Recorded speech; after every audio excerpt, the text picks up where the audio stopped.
All right, we are live. Scott, welcome to the show. What's going on, man? I appreciate you having me back for the second time. Definitely. Yeah, it's been a minute. It's been a couple years. Scott, you last time you were on my initial podcast, the Merge Marketing Podcast. We were geeking out on LinkedIn sales strategies, um, very kind of high level. In this episode, I kind of want to dive more into, your story because I mean, you've amassed an amazing podcast, had the likes of Seth Godin on a previous episode, Alina Cardone, hmm and I think you're up to a million listens on your podcast now. We do several 100,000 per month Hundred now. thousand a month. It's, Yeah. yeah.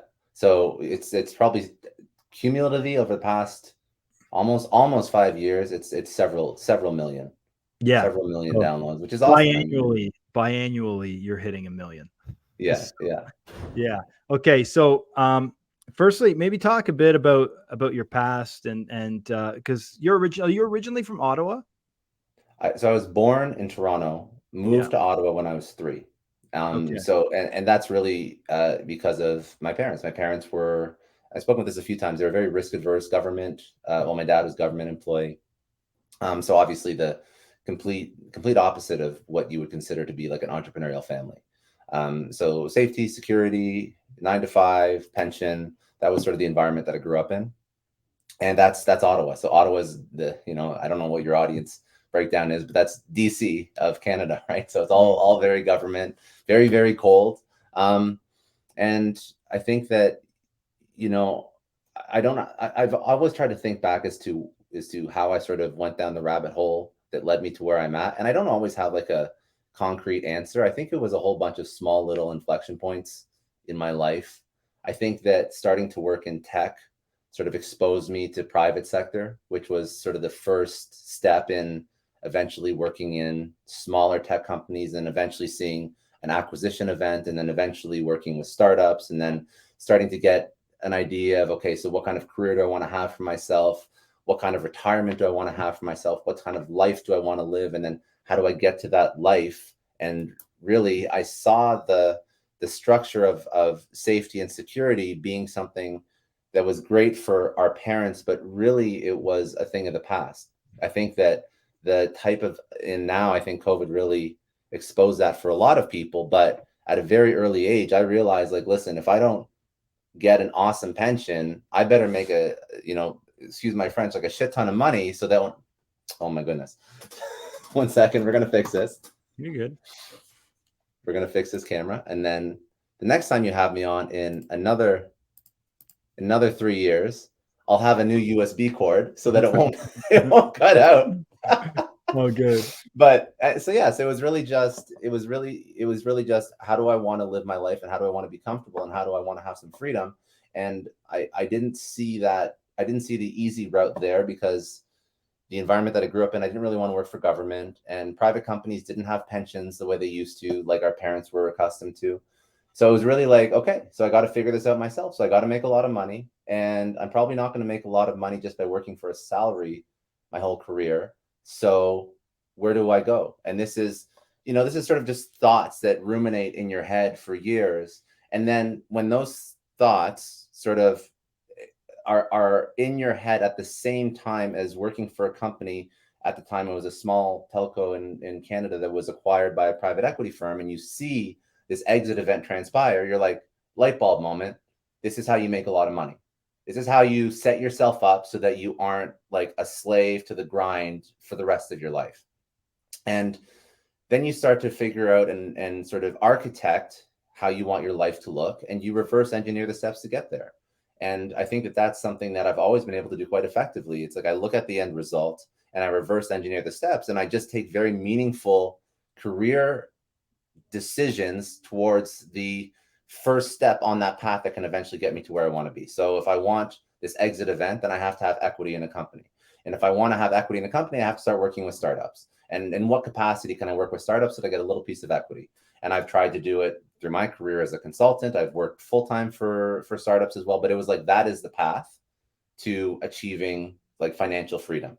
And I didn't see that in any other capacity. Because again, keep in mind, I'm not an entrepreneurial person growing up. So the thought of starting something from scratch was very scary. It was very scary to me. So I'm like, I know what I know. I'm good at sales. I'm good at marketing. I've, at this point, I've closed large deals. I've built teams around sales and marketing, whatnot. So let me leverage that skill set in a startup environment where I can get a piece of the pie. And if I'm effective, the company does well, and then I get some money. That's really the thought process. It's not that complicated.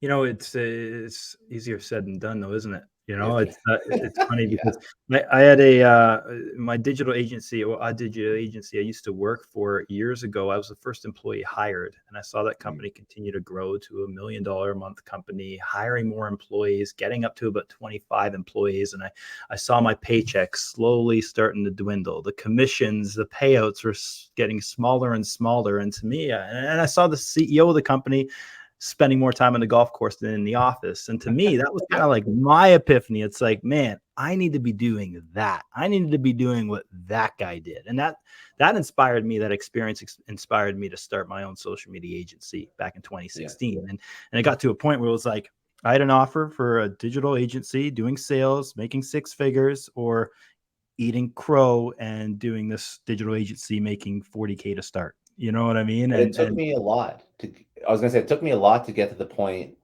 where I felt comfortable betting on myself. So I still was looking for environments. You see that, like, that mindset of salary and safety was still there. So I didn't start my own company. I'm looking for salaries or retainers plus equity. I'm still not, like, I would say we tried to build a consulting company with partners like years ago. That was very, very stressful. That was kind of the closest thing to my first step at entrepreneurship, like pure entrepreneurship, building something from scratch.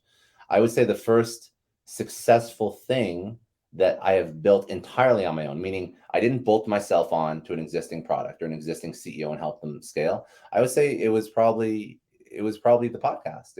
I was taking years of experience, and I built the podcast from scratch, built the personal brand from scratch, took all the content marketing experience, took all the other marketing experience, copywriting, SEO, video editing, audio editing, took all the sales experience, getting advertisers, getting guests on the show. That's a business. That was like, there was no bolting on. It was building from scratch. And it took me whatever, 11, 12, 13, 14 years to get the confidence to take that jump. How do you get from being a normal Joe with 1,000 followers on your podcast and you're grinding it out week after week, doing these interviews, doing all these things you just said you do, to getting to 1.5 million followers on Instagram, to getting 1 million followers or 1 million listens a month on the podcast? How do you, like, what are some of take us along the journey up the staircase to get to where you are now? Yeah. So a couple things really helped that journey. There's the basics. So there's the consistency, which is also, I'll go through the basics and I'll get more tactical, because people are at different stages in their journey. So the consistency, I mean, if you look at whatever 5 million podcasts that are out there, I'm pretty sure less than 1% have over 5 episodes or some ridiculous stat like that, right? So I also have this mindset and this thought process that if I do anything for 10 years and I iterate through my learnings and I continue to evolve as a business leader and I keep evolving the business, I will be some level of successful at it. So in my mind, from day one, I just had to stick out long enough and keep doing it to the point where it was eventually going to pick up some traction. Because you look at any company ever, there's not always the success that the person would want from day one, but there's a level of success if you do something from 10 plus years. So that was sort of like the mindset going into it. Now, in terms of my marketing background, it was a very heavy content marketing play. So marketing background, I took the content marketing play from Gary Vee, right? It's the pillar content broken down into all the other ancillary pieces. So if the core pillar content, meaning the interview, is good and it's audio, video, then I know that all the derivative content will also be targeting the audience that I want to build. So that core audio video turns into 2 newsletters, a blog, a post on Medium, a post on Hacker Noon. It turns into, I don't even know how many TikToks, YouTube Shorts, Instagram Reels, Snapchat Spotlight. So it's like a massive content marketing play. So now I have the content marketing framework, and then I couple that with like the scrappy startup framework of hiring people on Upwork and Fiverr to sort of fulfill this content marketing. So now I've built out a system that allows me to, every single episode that goes out, I probably have 20 or 30 different pieces of content that come from it across every single medium. So I have the system built in again and again and again. And over, it is like 300 plus interviews or 350 plus interviews. Like, it starts to build up traction. So that's like the content marketing play. You leverage organic audience acquisition wherever you can find it. So this is why video first is very important for me. So that's why I'm going on YouTube, and I'm not only putting the main podcast on YouTube, I'm putting these like short keyword optimized 5 to 10 minute segments from the podcast on YouTube as well. YouTube is the second largest search engine, so that drives traffic as well. You are always cross-pollinating audiences. So if I'm finding a podcast listener on YouTube, I mean, show notes are CTA and call to actioning all the different socials and vice versa. So you're always cross-pollinating. And it does pick up over time. I mean, you can leverage large guests, large names to draw. That also helps a lot, because obviously when somebody searches Guy Kawasaki or Grant or Elena Cardone or Mark Randolph, he was a co-founder of Netflix, like, then your stuff starts to rank. And especially if you take that podcast, you transcribe it, you turn it into an SEO optimized article, and then I can throw that on my website. For most of the guests that I get, not the biggest names in the world, but like I would say 80% of the guests that I get, when you search first name, last name of that guest in podcast, it's my show that shows up. Because my website will rank for it. My YouTube video will also rank for it. And the reason why the podcast for a lot of people doesn't grow as quick is because podcasting is the only thing, the RSS feed doesn't have organic reach. So you have to find ways to architect organic reach, because it doesn't come inherent with uploading something to Megaphone or to Libsyn and then putting it out. There is no organic reach with podcasting. So this is sort of the content marketing play and ideology as to how I create my content strategy. And then, of course, I basically sponsored and paid for my 5-person like Upwork team to fulfill this for every single episode. Simultaneously, you deploy all the same marketing strategies you would do for a product. So I do ad buying. So all the revenue that comes in from advertisers goes right back into buying ads. So you can buy ads on Acast. You can buy ads on, oh my God, what's the one I'm blanking? A Player FM. You can buy ads on other podcasts as well. So I'm hitting and paying for ads where my audience already is, because I'm not trying to convert people that aren't podcast listeners to podcast listeners. I'm trying to convert people that are podcast listeners to podcast listeners of my show. So all the revenue that comes in goes directly back into advertising, which obviously that drastically increases how fast your show grows. I also do feed swaps with other podcasters as well. So I'll put my show on their RSS feed. They'll put their show on my RSS feed. Again, you're sort of fishing where there's fish. What's the saying? It's like, I can't remember the saying, whatever, but you're looking for podcast listeners where they already are listening to podcasts, right? I'm trying to think what else is a strategy that I use. Those are most of the main ones. That is probably the biggest driver of growth. Oh, and simultaneously, if you want the revenue to do all of this stuff, you have to find advertisers. So again, I value my time, and I don't have a lot of time to do outreach for advertisers. So I was on AdvertiseCast and Gumball and a couple like private agencies, and I basically enabled their sales teams to go out and find advertisers. So all my shows have advertisers, which then gives me the revenue to roll back into ads. So it was a full sales and marketing play. It's really quite simple. I put simple in air quotes because there's a lot there, but I just saw the different components and different points that I could leverage to grow it as quick as possible, like I would take a product to market. Wow. What is the end game, or what part does the podcast have in the funnel for that end result that you want that user to take? Yeah, so that's a really good question. That's probably where I dropped the ball, because I was always building this while I was an operator in a company. So part of my need to build these systems and to hire people and to leverage agencies is because I didn't have time to do it myself. So I had money, but no time. And because I had no time, I had no time to create a product or a service. So I've over the years, as I've had this marketing medium, the podcast, I've worked in companies, I've worked for companies, I've sort of like, pitched products that I'm working on or pitched businesses that I'm working on the show, or just casually, like just through my social. But I've never had a product or service that's my own because I've always been very busy with the companies that I'm building. So if we go back, I mean, I worked in telco, worked in tech, built a SaaS company that was acquired now about 4 years ago. Now I was actually building a a CPG company, consumer packaged goods, vitamin supplement company, and that's still ongoing. So I'm still CEO of a startup while simultaneously doing this. So I'm not selling coaching, I'm not selling a course, I'm not selling anything, which is actually to my detriment. So you asked, what's the end goal? The end goal originally was build a massive ass audience, and then sometime in the future, I'll be able to leverage that for something, but I don't know what yet. And I still haven't figured out exactly what yet. But that is why it's monetized through ads and not monetized through product sales, which would really be the smarter thing to do. But again, there's a thread here of me wanting to be safe. There's a thread there of me wanting to be safe. Even when you've achieved some level of success, it's like this imposter syndrome creeps in. Oh, I haven't quit the work yet. I haven't doubled down on my personal brand, even though obviously outside looking in, you're like, Scott, that's crazy. Your personal brand's awesome. That's cool. You should just double down on it. But for me, it's like, if I'm going to sell something that's my name, my course, my whatever, my book, my whatever, I need it to be like exceptionally good because I never want to sell garbage. So I don't mind selling eyeballs because the eyeballs are real and they're there, and I'll sell ad space. But if I'm going to sell a product, it has to be very good.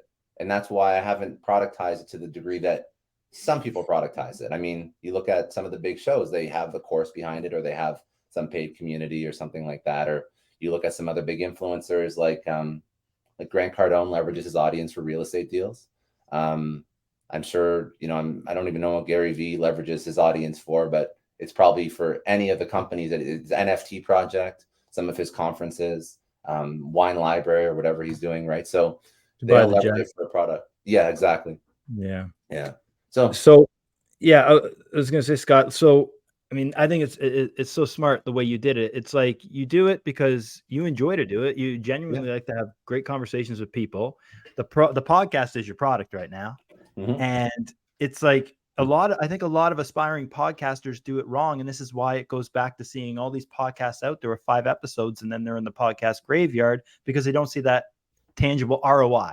It's like, this is not resulting in a sale. It's not resulting. My time spent on the podcast is not resulting in any money or revenue for the company. So what am I doing? I can easily make money here by making a few sales calls instead of spending time on a podcast, but there's intangible benefits to having that podcast. Well, that's it, dude. Like, you nailed it. So if I'm going to build a company and sell a product, a podcast short term is probably the least convenient way to take that product to market.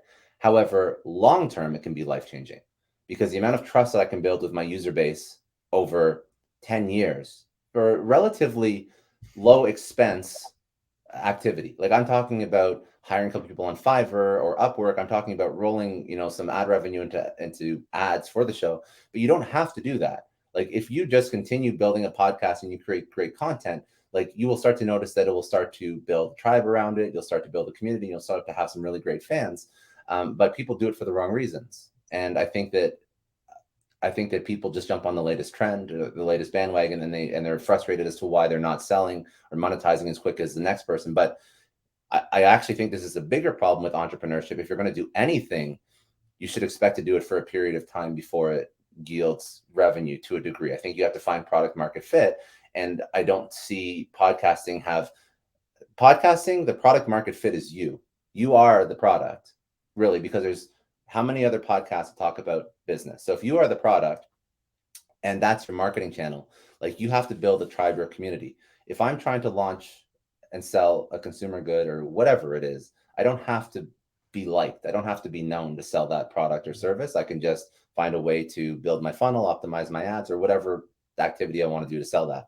So I think that people have to understand why they're doing it and what the end goal should be. And for me, I can do it till I die and I'd be happy doing it. Doesn't make a difference. But I think that people are always anxious and they're always, wanting immediate results. And this is not just like a podcasting thing. This is more like this is an issue with like society in like 2023. So that's my sort of opinion as to, should you start it? Yes, but know why you're doing it. There's so many shiny things going by nowadays with the emergence of AI and new tools and this and that. And people don't have patience anymore, or they never had patience in the first place. I mean, like, this is like the same issue with Uber Eats and Amazon, and no one has patience for anything. And a lot of people don't have patience for hard work. I Mm. mean, this is not even like an entrepreneurial conversation now. You talk about people's careers where they're jumping jobs every few months. So I think that patience leads eventually to success, but I think patience is something that society is lacking in a big way. Big time. How many hours a week do you put into the podcast? Do you put into the podcast? Now it's just the recording. That's Now great. it's just the recording. So now it's, if I try and do 2 episodes a week and they're about an hour-ish. So 2.5 hours. And then that file will get taken and then it'll be edited by a team. The social clips will be put together by my team. It'll be transcribed, turned into a newsletter by my team as well. So all of it is now systematized. You put those Um, processes in place for your team. Did you create the SOPs for your team to yeah, do that work? Yeah. I did it all. Well, day one, day zero, I did it all myself. And then I Mm, just documented what I was doing. brilliant. Yeah, Yeah. brilliant. I know there's a lot of companies now that probably offer that as a service. Yeah. But yeah, Probably. that's the best part of the podcast is getting to that point, establishing the systems and the processes, and then it's the same for me. I show up and I send the file and everything to the team, and they know what to do, and it's brilliant and great. And I never have to feel resentment for some of the back end work that has to be done to get that podcast out every week. There's people that are Exactly. much better at it than I am. So Exactly. yeah.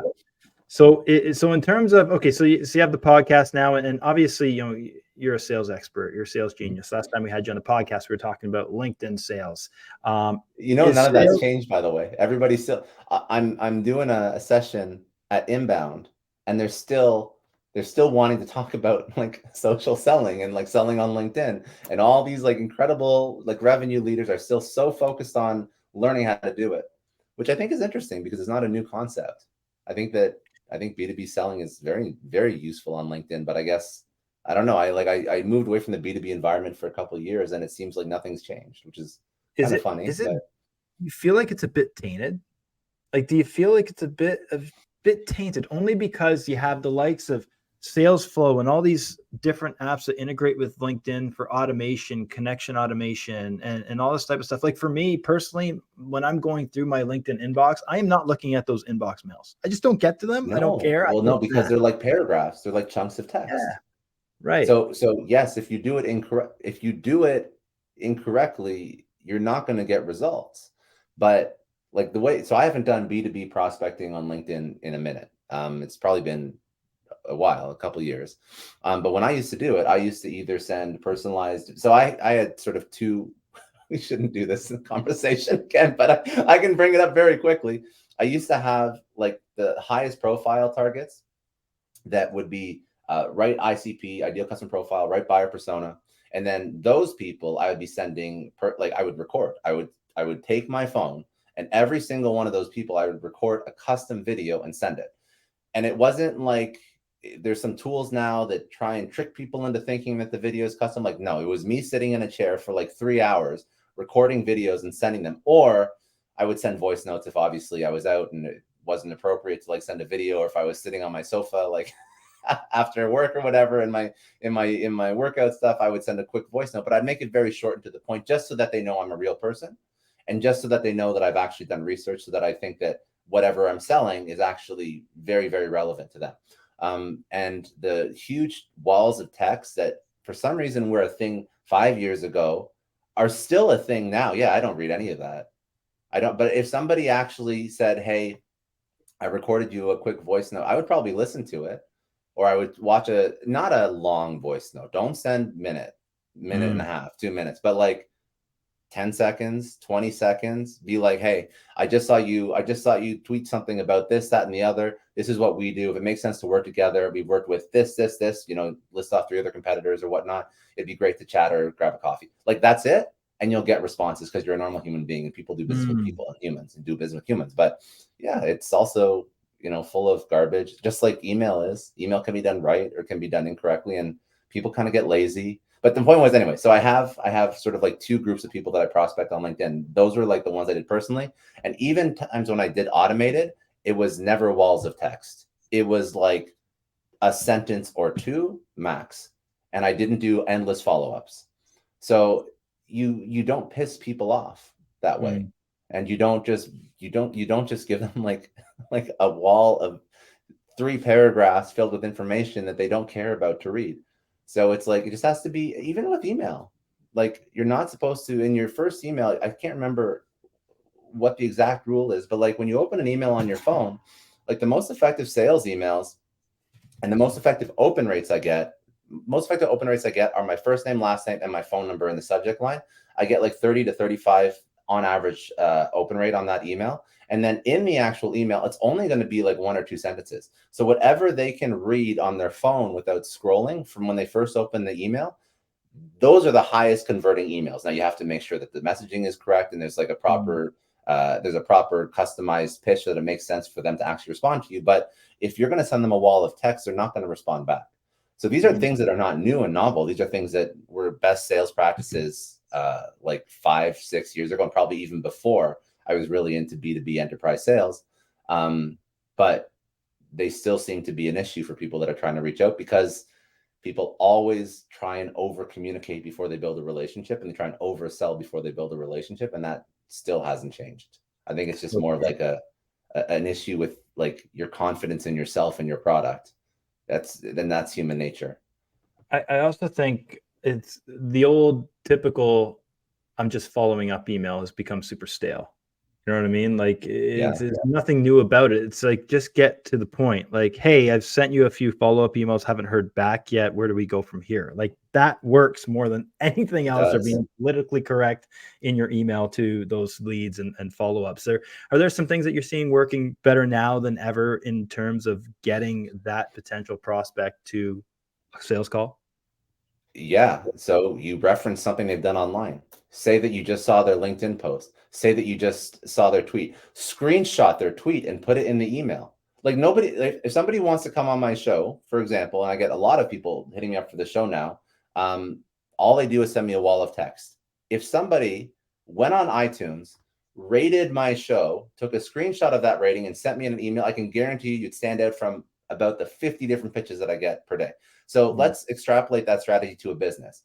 I could go on Trustpilot. I could go on any number of rating sites, rate the product, take a screenshot, send it to the CMO. That's going to stand out. Take a screenshot of a tweet the CMO just put out. Say, I just want to talk to you about this. This is relevant to what we're doing. Like the stuff that shows that you can't be a bot, that it's impossible to AI your way out of this, or like bot your way or automate your way out of it. Those are the things that actually resonate with people, because look at your inbox right now. And I bet you 0 people have rated your marketing agent. Say somebody wants to sell you something. How many people would go on Google, rate your marketing agency, screenshot that, send it to you? Whether or not you do business with them is irrelevant. I can guarantee you it stands out. For sure it stands out. AI in terms of sales, how do you see those two meshing together? Are you leveraging AI yet in any sales effort that you might be making? Do you recommend salespeople leverage AI? Because it really goes against the grain to what we were just talking about in terms of that personalization, right? So the ways that I leverage AI are to get me started. That's the only way that I leverage AI when I'm tired. So when I'm looking for A/B testing a new campaign after working for 8 hours, or if I want to spell check something that I've already written, that's where I leverage AI. If I'm trying to leverage AI to do research quickly on the internet on a certain person that I can't find a lot of information on, I'll leverage so Microsoft Bing and the browser Edge has like still internet connection, whereas right now ChatGPT cut their internet connection for a period of time. So you can actually use Bing and do AI powered web searches for information. So very useful. Like it's a Google on steroids, right? So I use it for research. I use it to spell check to make sure that what I'm putting out there makes sense.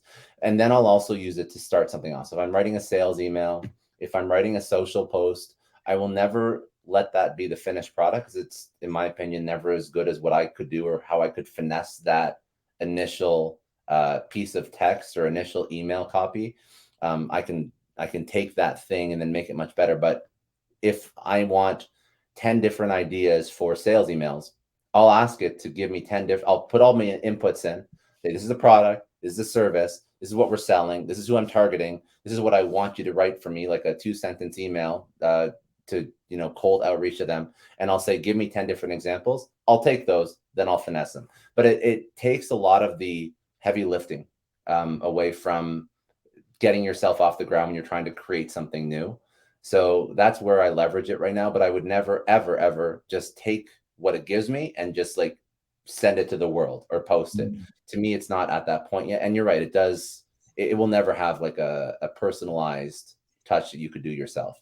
So I think it's like a very useful tool that allows you to work on the things that matter. So, I mean, like you have 10 different, the example I just gave, you have 10 different potential sales emails. Well, now you've seen these 10 different examples. You can sort of finesse them, you can edit them, you can personalize them, but the heavy lifting is done already. So if you're tired at night, you're not trying to think of 10 different potential emails that are probably going to suck because you've already been working for like 10 hours that day. So that's where I see it being very useful. But I don't agree with just outsourcing my thinking completely to ChatGPT because I think that's not going to have the results that you want.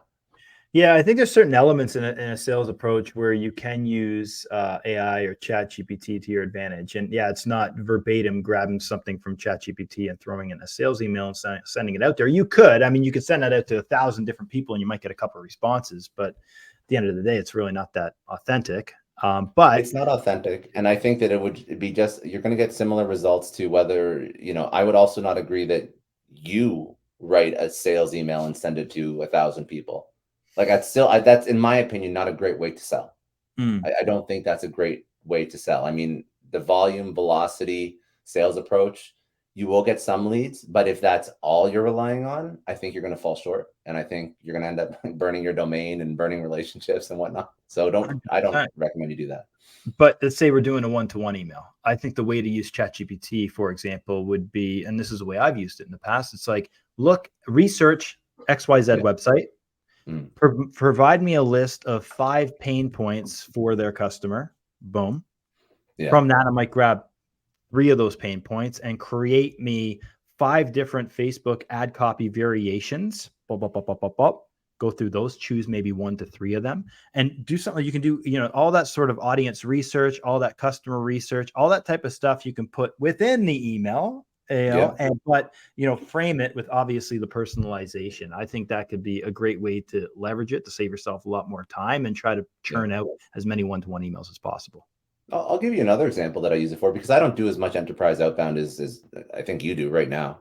And there's only one thing that I'm actually selling is like an enterprise product. So this is where I'm leveraging the sales up, and I'm actually not running a ton of ads across anything that I'm working on, for Facebook at least. And for podcast ads, it's all audio, so I can't really leverage like copy for that. But what I am doing is when I'm bringing a guest on, I'm opening up 5 different interviews that they've already done. I have a Chrome extension that gives me the YouTube transcription of those interviews, or I can take an audio interview and throw it into otter.ai, which will also give me a transcription. And then there's a tool called Claude. I think it's like a competitor to ChatGPT. It's called Claude. Yeah, Claude.ai. And it allows you to do very large text inputs as a training data set. So I can put in, I can't remember the upper limit, but it's like thousands and thousands and thousands of words that I can put into Claude.ai. And then I can say, list me off the 5 or 10 talking points that they discuss in this YouTube video. So now I do that across 5 or 6 YouTube videos, and I can see the main talking points that the guest likes to speak about. And then now that's really going to give me a lot of information, research that I can use for an interview. So that's something that I do quite often. Like now I do it all the time because That's brilliant. for me to listen to, excuse me, like 5 or 6 interviews is like, that's 5 or 6 hours of my life, which is pre-AI. I probably listened to before a podcast. I'd listen to like 1 or 2. So now I can listen in air quotes to 5 or 6, and it takes me maybe 20, 30 minutes of work, or I can actually get an admin to do it, which I also do. But sometimes I'll do it myself, depending if I want to listen and research at the same time. But that's another way that I can use it. And I It's use that all the time. the Uber of podcast listening, isn't it?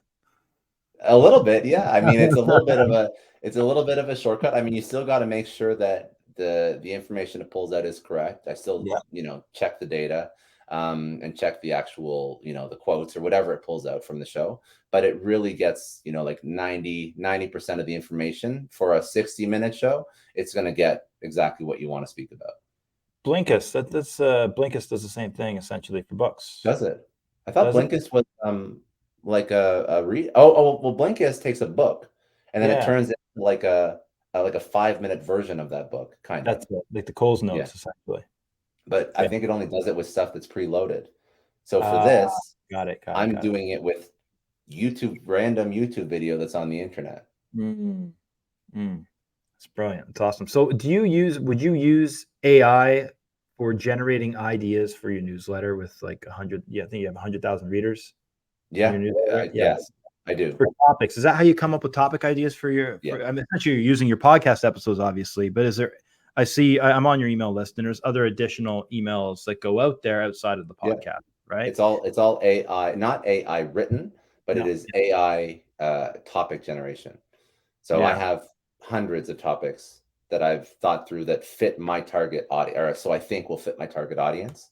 And I look, and also this is like, again, AI is a tool, right? So you have to figure out, what are you going to feed AI that's going to give you the right output. Mm. So part of the social strategy that I never discussed on this episode, but we can just briefly mention it, is I look for the people that would have a similar audience to who I want to tap into, and I look for the type of content they create.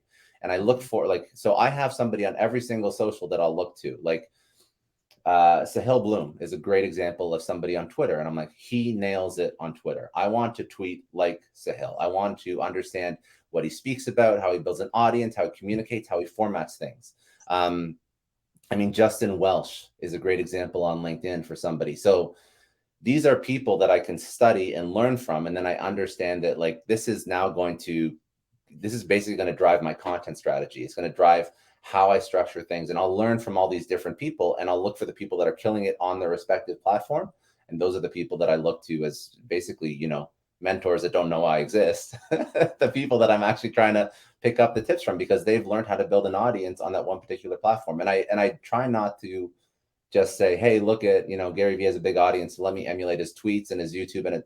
But I look for people that have really carved out a niche and have really accelerated their growth fast on that particular platform. And that is who I learn from. It has nothing to do with AI or newsletter headlines, but I think it's an important point. So that's what sort of crafts my strategy. And for example, for newsletters, I'm tapping into like a very specific business focused, very, very intelligent audience. That's what I'm trying to create content for. So part of it is topics that I see other thought leaders speak about. And I'm like, this is something that's very interesting to me. And it's content that I consume that will create the thesis for content that I hope my audience will enjoy consuming. And that's more or less how I think through content creation. Do you invest a lot of personal time into social media on a weekly basis? And I mean, that's a loaded question, but what platform are you spending the most amount of time on? That's a good question. So I try to not consume a ton, if that makes sense, like frivolously. Like, I try to not doom scroll, basically. Um, I find that it has absolutely no value, like, whatsoever. So I would say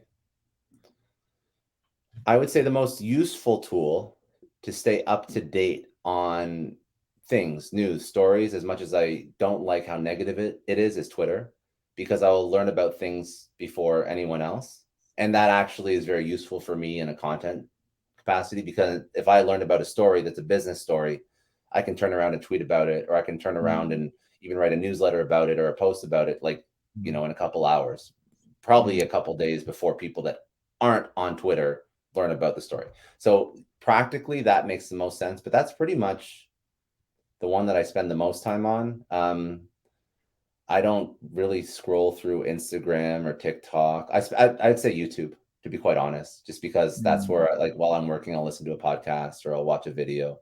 Um, that's probably where I spend most of my time, because I find I get the most value out of, again, the content that I consume is the content that I try and create. So long Mm. form, a lot of context, a lot of insight. That's the content that I like to consume, and that's what I feel most comfortable creating, because I am praying that that is what gives the most value to the world and teaches people in the most fullest extent. I don't find that you can, with the type of content that I cover, really properly teach it over and educate somebody who is a young entrepreneur with a tweet or with a 30-second TikTok video, or Mm. sometimes even with a newsletter. There's a lot of context that's not captured. So I find this long form conversational, that's what I consume. You hit the nail on the head a second ago, and it's absolutely, I fall victim to it. Doom scrolling is because I love TikTok. I'm a visual guy. I like my Instagram reels, but you're right. Like you can go down some rabbit holes, and I never feel good after like a 1 hour No, session of you scrolling, and don't. it's 12:30, and it's like, why aren't I in bed yet? Like, But what is it? uh, What does it do for you? How does it actually serve you? Right? you know You what? maybe Educates me on UFOs. That's what it does. A lot of UFO education. You know, a lot of that, a lot of paranormal stuff. You know, it does nothing for me. Nothing for the business. Nothing for what I'm trying to achieve yeah, in life or for myself or for my business. Nothing like that. It's just purely education. You know what I mean? yeah. It's as much as watching Yellowstone on Netflix. You know what I mean? Which is a So great show too, but it doesn't do anything for you. no, definitely not. Not a good not good time well spent, and it doesn't help my neck either. So, you know what I mean? You're seriously just sitting there for hours on end because they're so good though. The platforms are so good at retention now. You I know, know they are. they know exactly what you want to see. They know what's going to keep you on the platform. Um, you know, but you're right. I think living in a place on social media where you aspire to be, if you from a content creation standpoint, I think is smart. I'm sure influencers on Instagram and TikTok will have a different view of that. But do you have a TikTok strategy at all? Are you No. active on? No.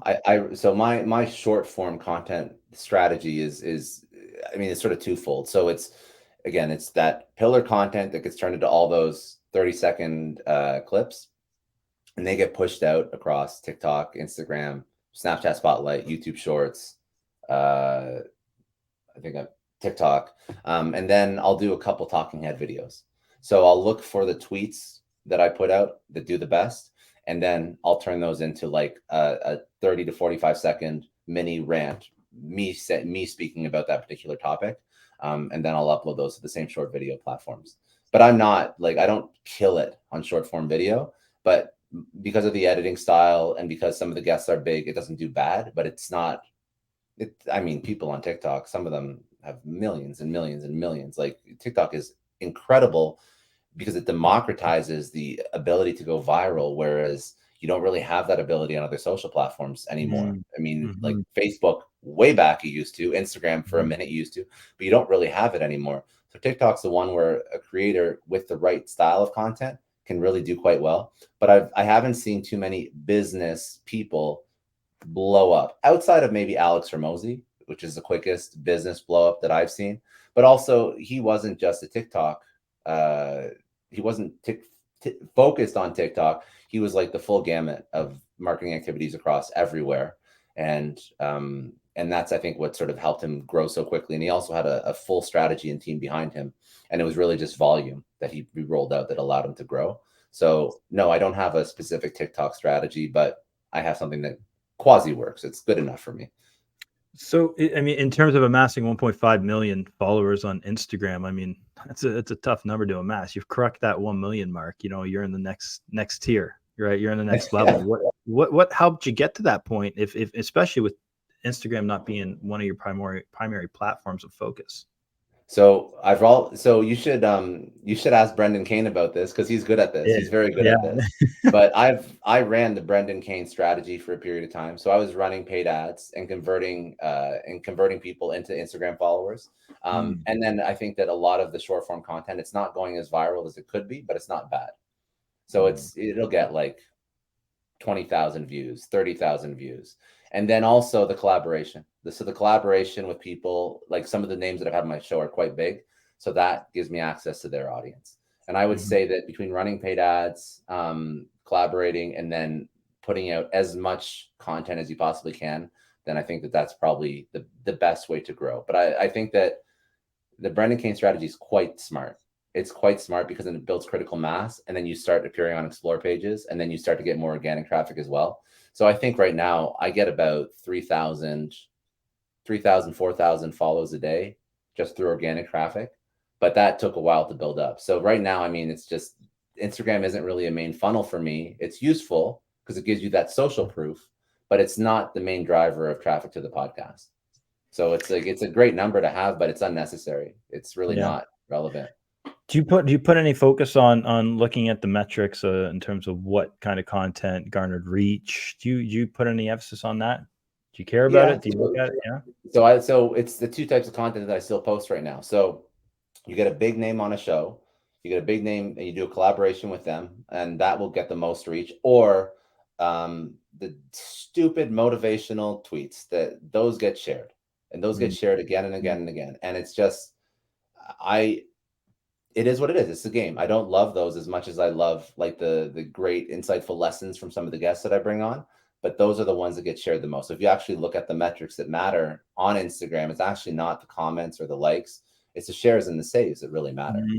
Shares are probably the most important metric. So if I put together like you'll see on my page like some static image, whatever opinion that I turn into like a tweet, JPEG or whatever, and upload that, those get massive amounts of shares, it's great. But it's not my favorite type of content, but I'm playing, like, I guess, the algorithm game.